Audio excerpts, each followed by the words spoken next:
का पिता है, कौन विष्णु की मां, शंकर का दादा कौन है, हमको दे बता। ये जानने के लिए कृपया सुनिए। जगत गुरु तत्वदर्शी संत रामपाल जी महाराज के अमृत वचन सर्व पवित्र धर्मों के पवित्र शास्त्रों के आधार पर। तो पुण्यात्माओं, जो सदग्रंथों के विपरीत ज्ञान, शास्त्र विरुद्ध ज्ञान जो संत बता रहे हैं और शास्त्र विधि त्याग कर मनमाना आचरण कर और करवा रहे हैं, शास्त्र विधि त्याग कर मनमानी पूजाएं कर रहे हैं, वो न तो स्वयं कोई लाभ प्राप्त कर रहे हैं मनुष्य जीवन का और न ही उनके अनुयायी। इसके लिए श्रीमद् भगवत गीता अध्याय 16 श्लोक 23 में और 24 में कहा है। 23 में कहा कि शास्त्र विधि को त्याग कर जो मनमाना आचरण करते हैं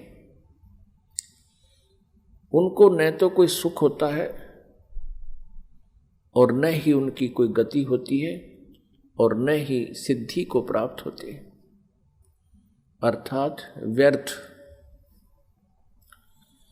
श्लोक 24 में कहा कि इससे तेरे लिए अर्जुन कर्तव्य और अकर्तव्य की व्यवस्था में शास्त्र ही प्रमाण है। कर्तव्य माने जो शास्त्र अनुकूल साधनाएं हैं, जो साधनाएं आपने करनी चाहिए, और अकर्तव्य जो ना करने योग्य हैं, वो सदग्रंथों से ही जाना जाता है। कोई अपनी लोकवेद दंत कथा सुनाता है, उसको हमने स्वीकार नहीं करना चाहिए।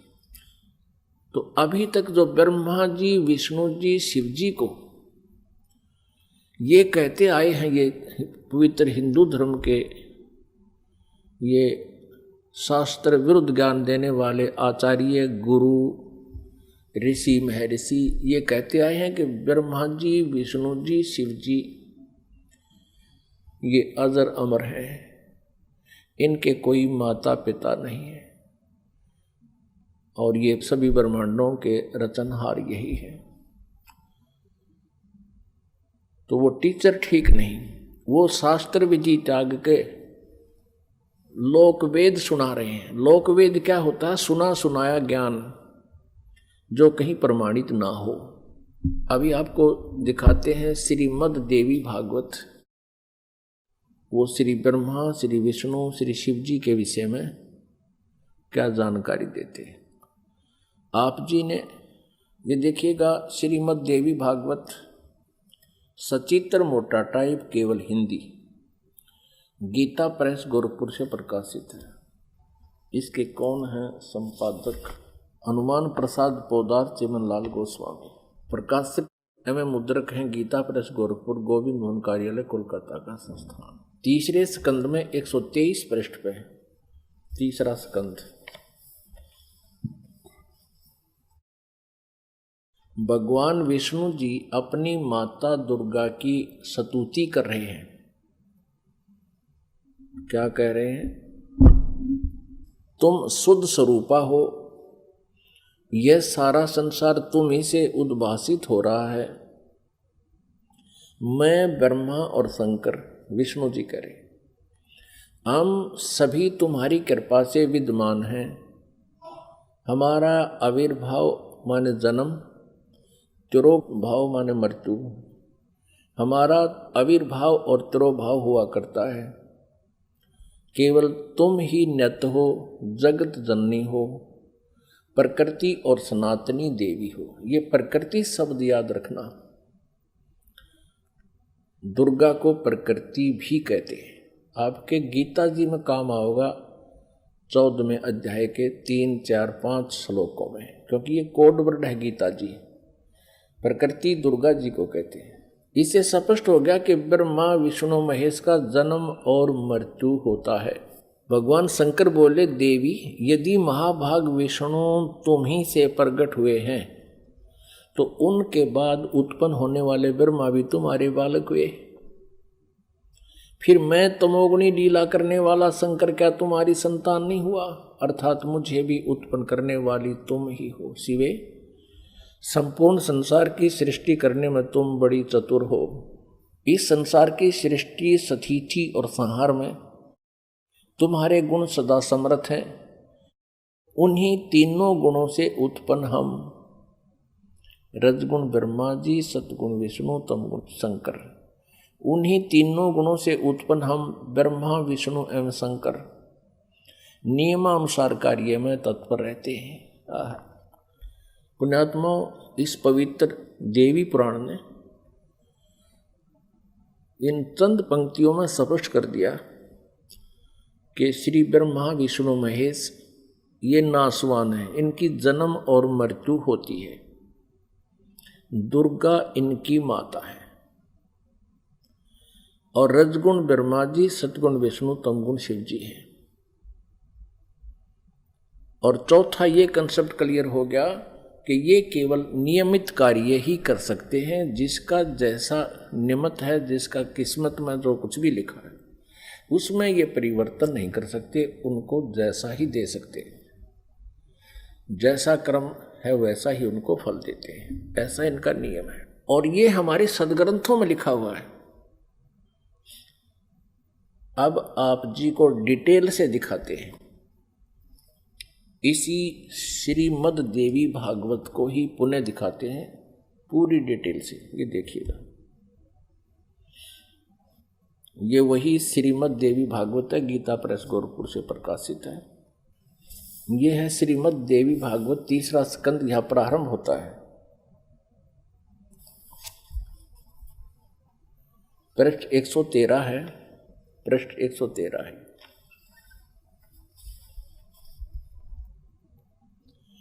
जन्मे जय ने पूछा, भगवान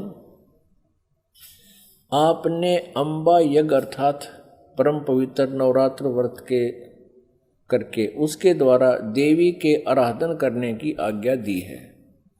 अतः वे कौन देवी हैं, कैसे और कब प्रकट हुई, उनके पधारने का क्या उद्देश्य था है, तथा वे किन गुणों से विभूषित हैं। अंबा यज्ञ किस प्रकार होता है। आगे ब्रह्मन साथ ही विस्तार पूर्वक ब्रह्मांड की उत्पत्ति भी कही है, क्योंकि भूदेव ब्रह्मांड के विषय में जो कुछ कहा गया है तथा वह जैसा जो है, ये सभी बातें आप जानते हैं। व्यास जी से पूछ रहे हैं, जन्मेजय जी मैंने सुना है कि ब्रह्मा, विष्णु और रुद्र ये तीन सगुण देवता हैं। कर्मशः सृष्टि, पालन और संहार के कार्य का उत्तरदायित्व इन पर रहता है।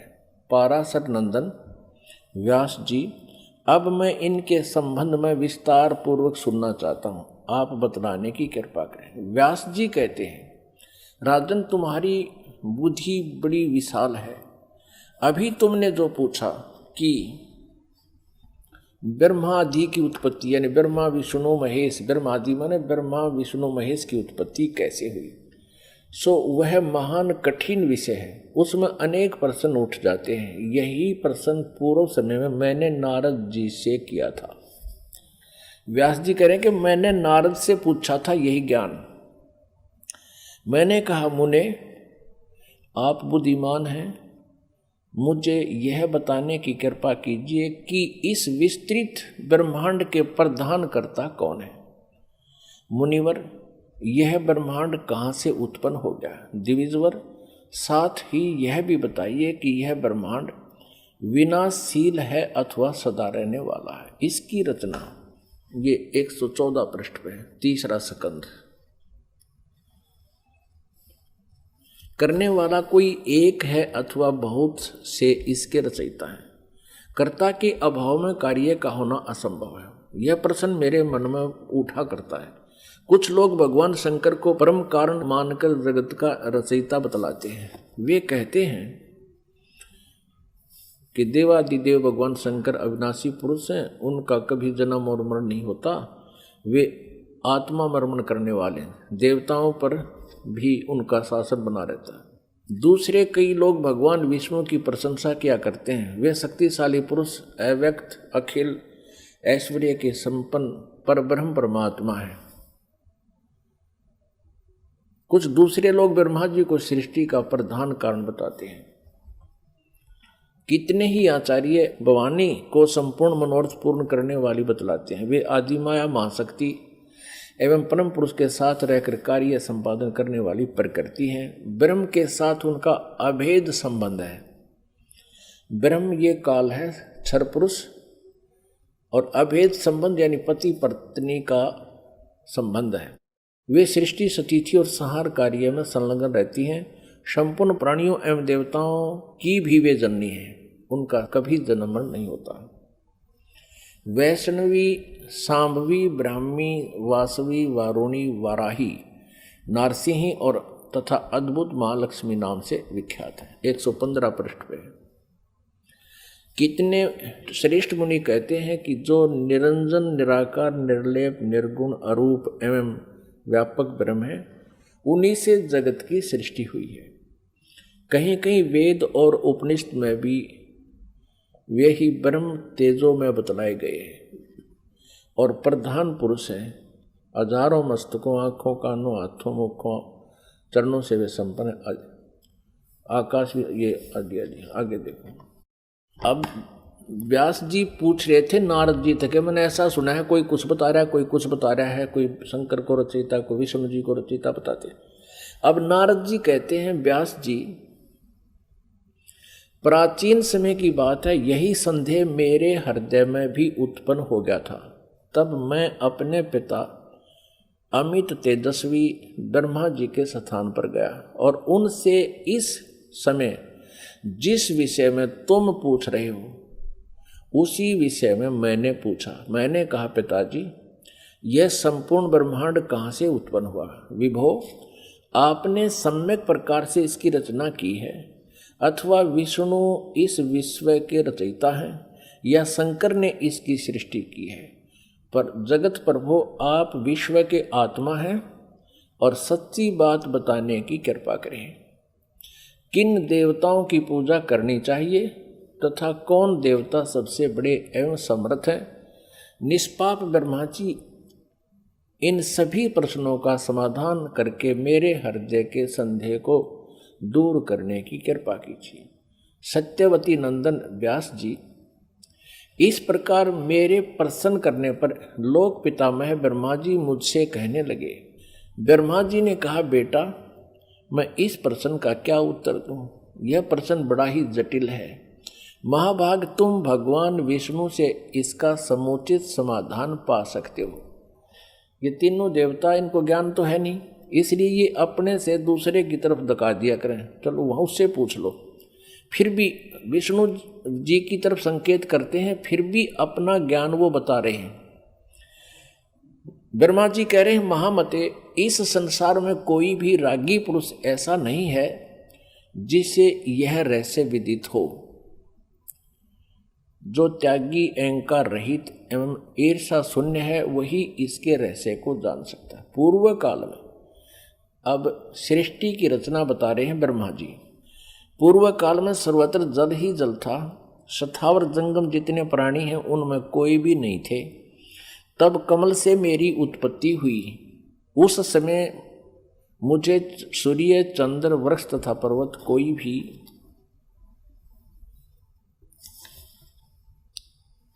116 पृष्ठ में 3रा स्कंध देवी भागवत का दिखाई नहीं पड़े।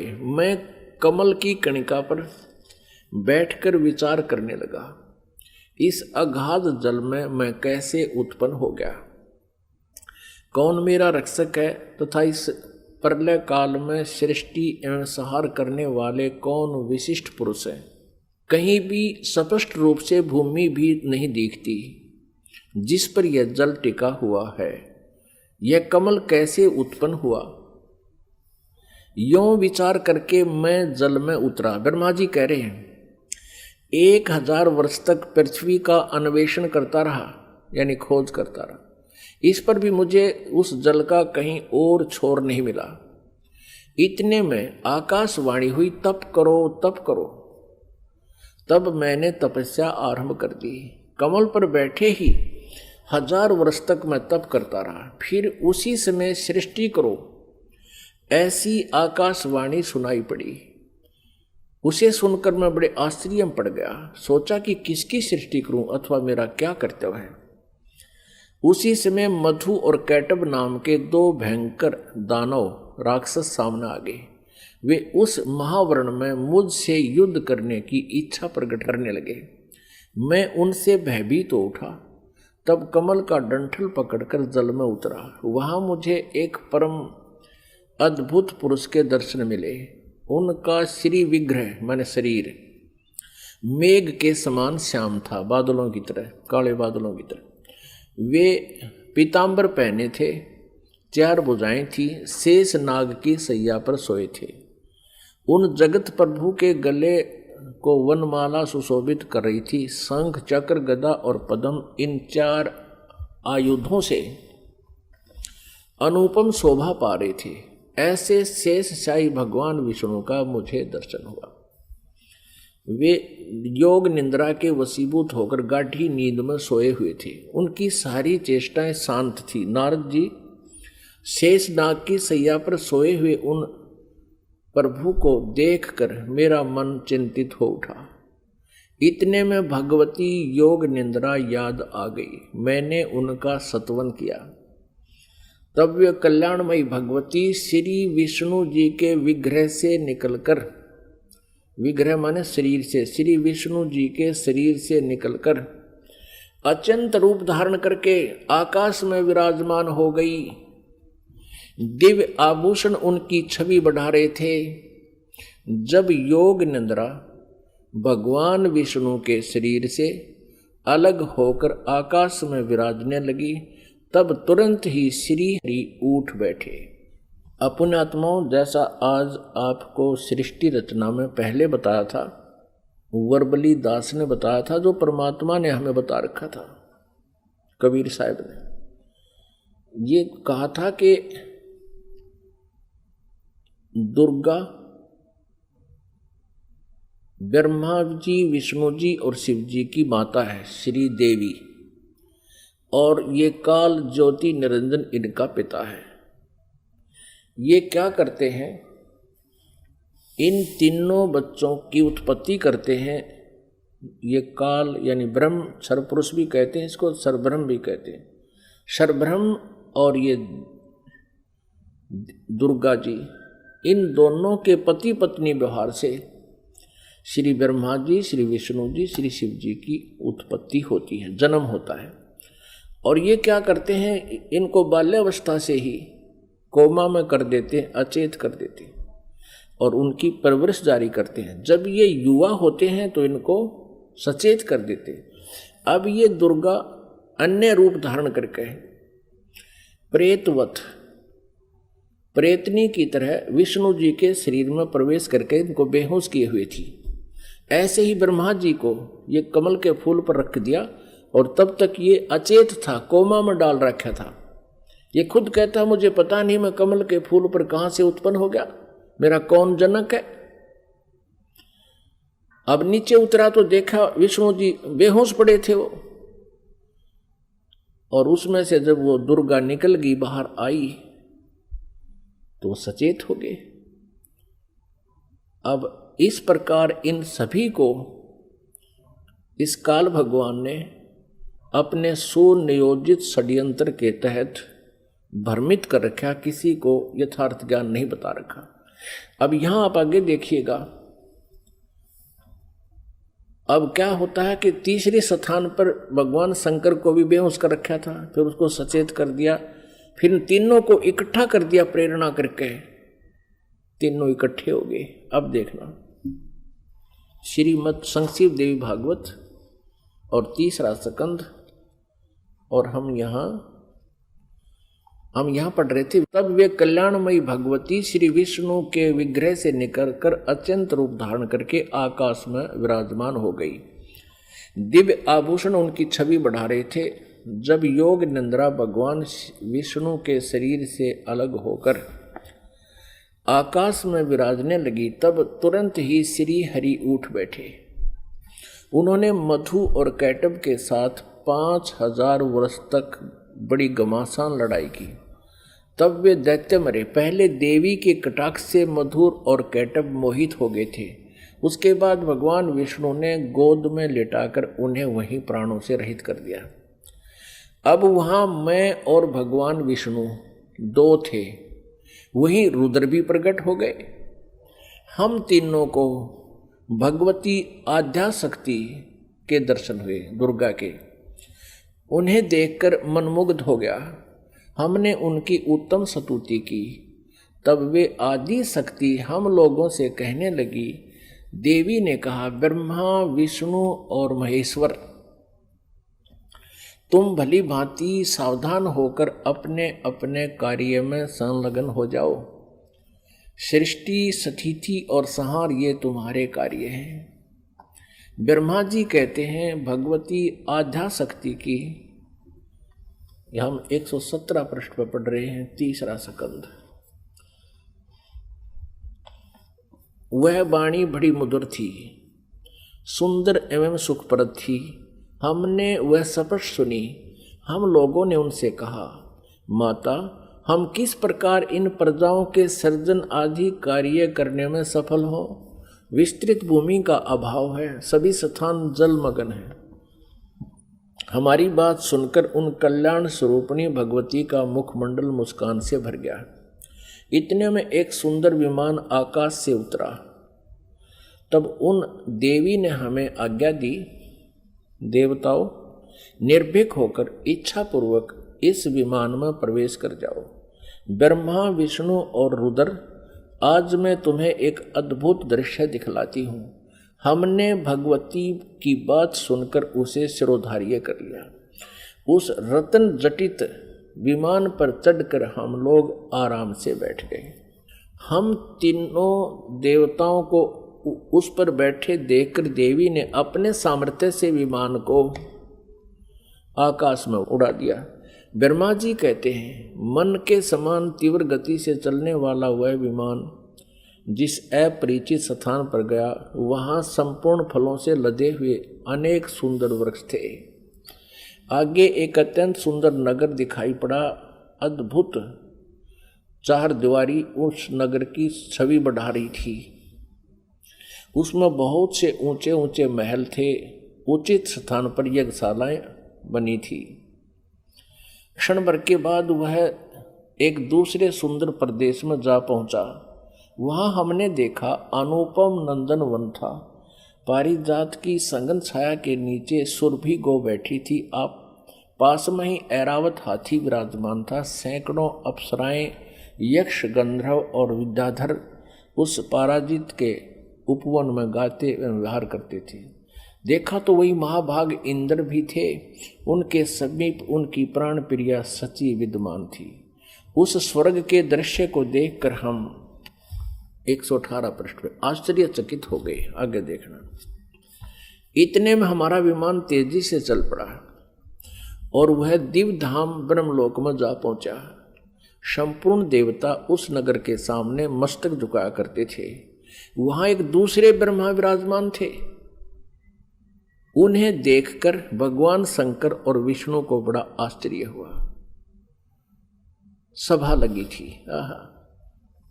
भगवान शंकर और विष्णु ने मुझसे पूछा, चतुरानन, ये अविनाशी ब्रह्मा कौन है?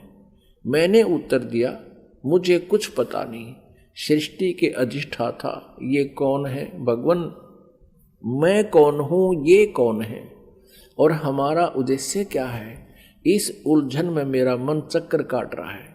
इतने में मन के समान तीव्रगामी वह विमान तुरंत वहां से चल पड़ा और कैलाश के सुर में शिखर पर जा पहुंचा। आगे देखा। वहां विमान के पहुंचते ही एक भव्य भवन से त्रिनेत्रधारी भगवान शंकर निकले। वे नंदी वृषभ पर बैठे थे। उनके 5 मुख थे, 10 भुजाएं थी। मस्तक पर चंद्रमा सुशोभित हो रहा था। क्षण भर के बाद वह विमान उस शिखर से भी पवन के समान तेज चाल से उड़ा और बैकुंठ लोक में पहुंच गया।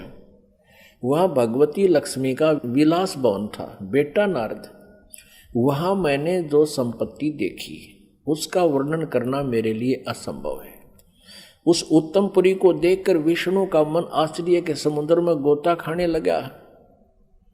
एक विष्णु तो विमान में बैठा है, एक ब्रह्मा बैठा है, एक शंकर बैठा है, और एक एक ओर देखे तो वहां कमल लोचन श्री हरि विराजमान थे। अलसी के फूल के समान उनके श्री विग्रह की कांति थी। पीतांबर पहने थे, 4 भुजाएं थी, वे पक्षी राज गरुड़ पर विराजमान थे। दिव्य आभूषणों से उनकी अनुपम शोभा हो रही थी। प्राण प्रिया लक्ष्मी जी चंवर डुला रही थी। उन सनातन श्री हरि की झांकी पाकर हम सभी भौचक्के से रह गए। एक दूसरे को देखते हुए हम विमान में एक उत्तम आसन पर बैठे रहे। इतने में ही पवन से बातें करता हुआ वह विमान तुरंत उड़ गया। आगे अमृत के समान मीठे जल वाला समुद्र था। उसका जल बड़ा ही मधुर था। पुण्यात्माओं, परमेश्वर कबीर देव जी ने अपने द्वारा रची हुई सृष्टि की रचना का जो ज्ञान दिया है उसमें बहुत ही विस्तार से बताया है। अब ये श्री ब्रह्मा जी, विष्णु जी, शिव जी विमान में बैठे हैं। दुर्गा ने इनको आकाश में उड़ा दिया विमान को। ये जहाँ पहुँचे वहाँ ब्रह्मा जी विराजमान थे, और एक ब्रह्मा जी बैठा विमान में और एक सामने बैठा वहाँ उस ब्रह्मा के लोक में। और फिर वहां देखा तो ब्रह्मा जी के विष्णु और शिव जी पूछते हैं कि ये दूसरा ब्रह्मा कौन है। ब्रह्मा जी, विमान वाले ब्रह्मा जी कहते मुझे नहीं मालूम ये कौन है, हम कौन है, कहाँ से उत्पन्न हो गए, हमारा क्या उद्देश्य है। तो ये कौन था? इस काल ने, जैसे आपको सृष्टि रचना के प्रारंभ में बताया था, इसने एक ब्रह्मांड के टॉप मोस्ट प्लेस पे, शिखर सुन में यानी चोटी पे 3 स्थान बना रखे हैं। आपको एक चित्र दिखाते हैं ब्रह्मांड का, इससे आसानी से समझ में आओगी। देखिएगा, एक ब्रह्मांड का लघु चित्र, ये देखिएगा, ये एक अंडे जैसी शेप है, इसकी अंडे जैसा आकार है। इसको एलिपिकल इसका जो है ना शेप है, आकार है। अब ये देखिएगा, नीचे से शुरू करते हैं। सबसे नीचे ये पाताल लोक, तलातल, रसातल, सूतल, अतल, महातल, तलातल और वितल। तो ये है पृथ्वी लोक। ये शिव का लोक, शिवपुरी जिसे कहते हैं। ब्रह्मा जी का लोक ब्रह्मापुरी, विष्णु जी का लोक विष्णुपुरी। अब ये जो क्षेत्र है, और ये है कोमन स्वर्ग और नरक, और ये है धर्मराय का लोक, यानी यहाँ का न्यायाधीश बना रखा है इस काल ने, ये जहाँ सबका अकाउंट होता है। और ये जो स्थान है ये ब्रह्मलोक है सारा। ये स्थान जो है इसको ब्रह्मलोक कहते हैं। एक ये स्वर्ग है, इसमें भी एक इंद्र हो रहता है। ये इंद्र अलग है और इसलिए इसको महा इंद्र कहा है। ये इसमें क्या कर रखा है, ये एक महास्वर्ग है। इसी में इसने एक अलग से और एक डुप्लीकेट काम कर रखा है। नकली सतलोक, नकली अलखलोक, नकली अगमलोक और नकली अनामी लोक की रचना कर रखी है। इधर ये 88,000 खेड़े हैं, इधर ये सप्तपुरी है। और इस सारे इस ब्रह्मलोक के ऊपर, ये ब्रह्मलोक है, इस ब्रह्मलोक के ऊपर इसने यहां 3 गुप्त स्थान बना रखे हैं। आपको बताया था कि एक ये रजोगुण प्रधान क्षेत्र है, इसमें ये काल सरपुरुष स्वयं ब्रह्मा रूप धारण करके रहता है और साथ में अपनी पत्नी दुर्गा को सावित्री रूप में रखता है। ये वहां यहां से अंतर्ध्यान हुआ, इनके विमान से पहले ये यहां पहुंच गया। एक ये तमोगुण प्रधान क्षेत्र है, इसमें ये स्वयं महाविष्णु महाशिव रूप में रहता है और दुर्गा को अपने यानी उमा रूप में रखता है। और फिर ये एक सतोगुण प्रधान क्षेत्र है।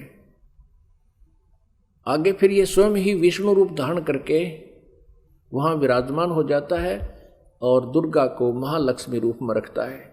अब जब इनका विमान वहां पहुंचा इस रास्ते से, पहले इन्होंने देखा यहां इंद्र का लोक देखा, ये पहले बड़े बड़े वृक्ष और अन्य लोक देखे, फिर यहां से यहां प्रवेश हुआ। इससे आगे नहीं जा सकते ये। इनका विमान महा इंद्र को देखकर वापस यहां से आया, फिर इस रास्ते से ऊपर गया। आगे जाके इन्होंने क्या देखा, सबसे पहले ब्रह्मा का ये काल बैठा था सरपुरुष ब्रह्मा रूप में, और फिर वहां से ये इनका विमान यहां आ गया। इस वहां इन्होंने एक शंकर जी और देखा, ये काल था, स्वयं सरपुरुष ने अपना अलग से वहां 3 रूप धारण किए, और फिर ये विष्णु लोक में आ गए। वहां एक विष्णु और था और लक्ष्मी जी बैठी थी। यह दुर्गा इस विष्णु रूपी काल के ऊपर, सरपुरुष के ऊपर चमर करी थी।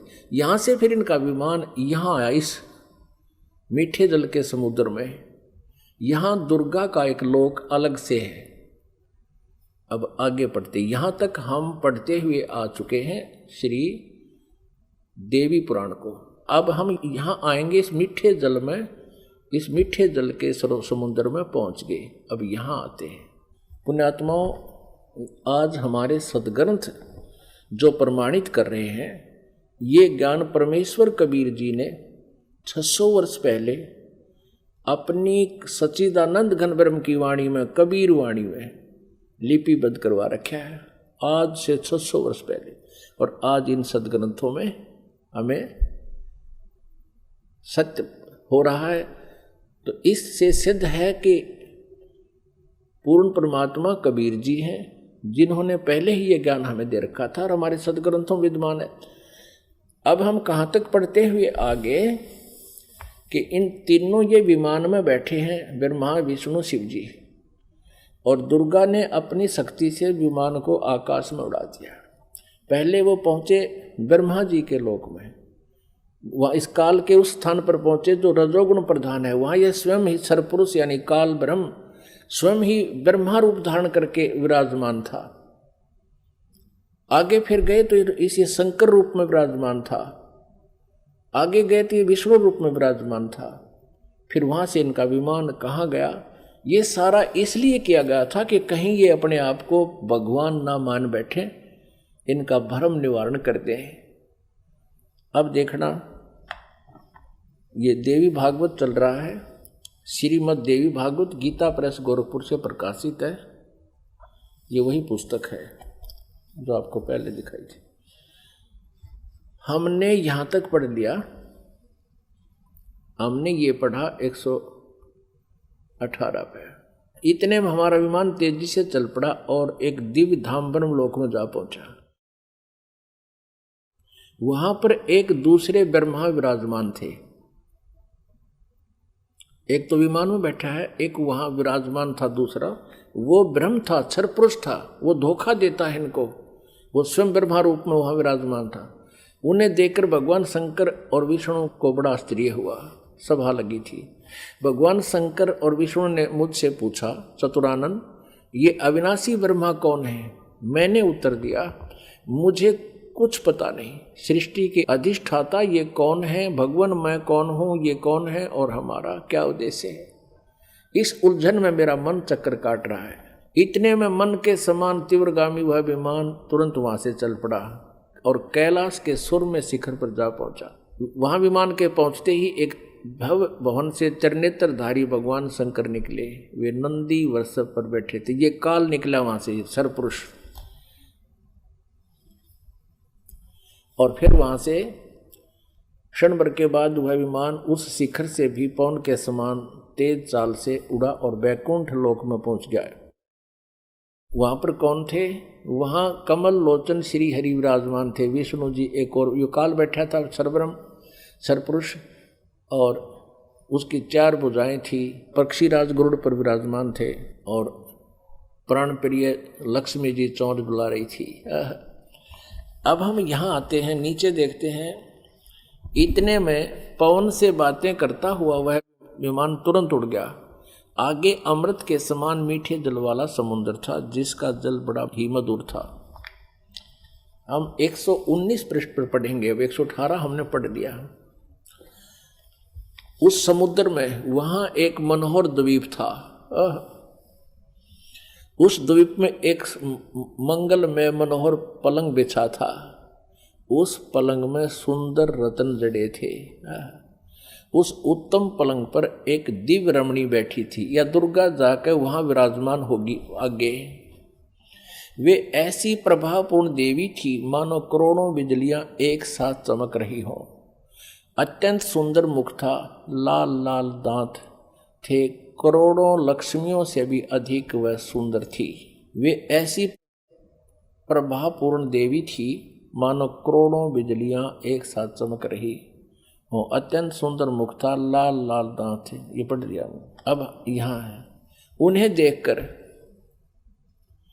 उन्हें देखकर हम सभी महान आश्चर्य में पड़ गए। कुछ समय तक हम वहीं ठहरे रहे, आपस में कहने लगे, ये सुंदरी कौन है और इसका क्या नाम है? हम इसके विषय में बिल्कुल अनभिज्ञ हैं। इसके हजारों नेत्र, हजारों हाथ, हजारों मुख हैं। दूर से देखने पर ही वे कितनी सुंदर प्रतीत हो रही हैं। ये न कोई अप्सरा है, न कोई गंधर्व कन्या और न देवकन्या। नारद यों संदेहग्रस्त होकर हम लोग वहां रुके रहे। तब भगवान विष्णु ने उन चारों साहिनी भगवती को देखकर विवेक पूर्वक निश्चय कर लिया कि ये भगवती जगदम्बिका हैं। तब उन्होंने कहा कि ये भगवती हम सब की आदि कारण है। महाविद्या और माँ माया इनके नाम हैं। ये पूर्ण प्रकृति है। अपनात्माओं,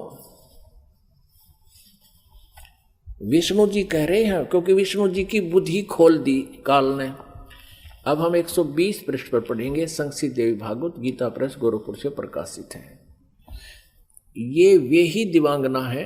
विष्णु जी बता रहे हैं अपना पिछले, इसकी थोड़ी सी बैकग्राउंड दिखा दी विष्णु को इस काल भगवान ने और दुर्गा ने। ये वे ही दिवांगना है जिनके प्रलय वर्ण में मुझे दर्शन हुए थे। उस समय मैं बालक रूप में था, मुझे पालने पर ये झुला रही थी। विष्णु जी के जन्म का प्रत्यक्ष प्रमाण, छोटा सा बालक था विष्णु जी। वट वृक्ष के पत्थर पर एक सुदृढ़ सैया बिछी थी, उस पर लेटकर मैं पैर के अंगूठे को अपने कमल जैसे मुख में लेकर चूस रहा था। कहते हैं प्रलय वर्ण में मुझे दर्शन हुए थे इस देवी के। उस समय में बालक रूप में था, छोटा सा बच्चा था। ये मुझे झुला रही थी, मैं अंगूठे चूस रहा था पैरों के। इन्हें देखकर मुझे पहले की बात याद आ गई। ये हम सब की जननी है। अब 121 पृष्ठ पे अब विष्णु जी ही बता रहे हैं। भगवान विष्णु बोले, प्रकृति देवी को नमस्कार है, भगवती विधात्री को निरंतर नमस्कार है। ये स्तुति करते हुए भगवान आ रहे हैं विष्णु जी। यहां देखिएगा 123 पृष्ठ पे जो प्रारंभ में पढ़ा था, अब वहीं फिर आगे हम भगवान विष्णु स्तुति कर रहे हैं अपनी दुर्गा माता की। तुम शुद्ध स्वरूपा हो, यह सारा संसार तुम इसे उद्भासित हो रहा है। मैं ब्रह्मा और शंकर हम सभी तुम्हारी कृपा से विद्यमान हैं। हमारा आविर्भाव यानी जन्म और तिरोभाव माने मृत्यु हुआ करता है। केवल तुम ही नित्य हो, जगत जननी हो, प्रकृति और सनातनी देवी हो। भगवान शंकर बोले, देवी यदि महाभाग विष्णु तुम्ही से प्रकट हुए हैं तो उनके बाद उत्पन्न होने वाले ब्रह्मा भी तुम्हारे बालक हुए हैं। फिर मैं तमोगुणी लीला करने वाला शंकर क्या तुम्हारी संतान नहीं हुआ? अर्थात मुझे भी उत्पन्न करने वाली तुम ही हो। शिवे, संपूर्ण संसार की सृष्टि करने में तुम बड़ी चतुर हो। इस संसार की सृष्टि, स्थिति और संहार में तुम्हारे गुण सदा समर्थ है। उन्हीं तीनों गुणों से उत्पन्न हम ब्रह्मा, विष्णु एवं शंकर नियमानुसार कार्य में तत्पर रहते हैं। अब पुण्यात्माओं, आप जी ने अपने सदग्रंथों को स्वयं पढ़ लिया और ये अभी तक पवित्र हिंदू धर्म के गुरुजन, ये आचार्य मंडलेश्वर, महामंडलेश्वर, गीता मनीषी, गीता के मर्मज ज्ञाता, वेदों के ज्ञाता, पुराणों के ज्ञाता कहलाते थे। इन्होंने कह ख का भी पता नहीं था। ये अज्ञानी है जो आज तक हमारे भगवानों यानी जिनको हम समर्थ मान रहे थे, अजरो अमर सुना करते थे, इनसे ये नहीं बता सके कि इनकी सतिथि क्या है, जबकि इनकी जीवनी बता रही है महापुरुषों की कि इनकी ये सतिथि है। अपने आत्माओं, जैसा कि आपको सृष्टि रचना के प्रारंभ में जब कथा शुरू करी थी बताया था कि काल भगवान ने, इस क्षर पुरुष ने, जो ब्रह्मा विष्णु महेश के पिताजी हैं, दुर्गा जी के पति हैं, जो श्री देवी के पति हैं और ब्रह्मा विष्णु महेश के पिता हैं, इसने ये कहा था दुर्गा से कि मेरा भेद किसी को मत बताना। इसको बहुत सख्ती से कहा था। तो देवी ने उसी उद्देश्य से ब्रह्मा विष्णु महेश को इस क्षर पुरुष का ज्ञान नहीं दिया। अब दुर्गा से इसने कहा था कि मेरा भेद किसी को नहीं देना। इसी प्रकार दुर्गा ने इनको कोई उस भेद नहीं दिया ब्रह्म का, फिर भी सच्चाई छुप नहीं सकी। अब इसी में आपको प्रमाणित करते हैं देवी भागवत में, ब्रह्मा जी ने वेदों को पढ़ा, दुर्गा से पूछा कि वेदों में ये लिखा है कि केवल एक ब्रह्म जिसके बराबर दूसरा नहीं है। ब्रह्म माने परमात्मा भी होता है, वो ब्रह्म माने भगवान होता है, वो एक ही परमात्मा पूजा के योग्य है। तो वो क्या आप ही हो क्या? ब्रह्मा ने पूछा क्या वो आप ही हो? दुर्गा से कहती। अब दुर्गा क्या उत्तर देती है देखिएगा। हम श्रीमद् देवी भागवत यानी दुर्गा पुराण देवी पुराण को पढ़ रहे हैं, जो गीता प्रेस गोरखपुर से प्रकाशित है। इसके तीसरे स्कंद में पृष्ठ नंबर 125 पर हम पढ़ रहे हैं। 123 तक हमने पढ़ लिया। यहां 124 पे देखिएगा,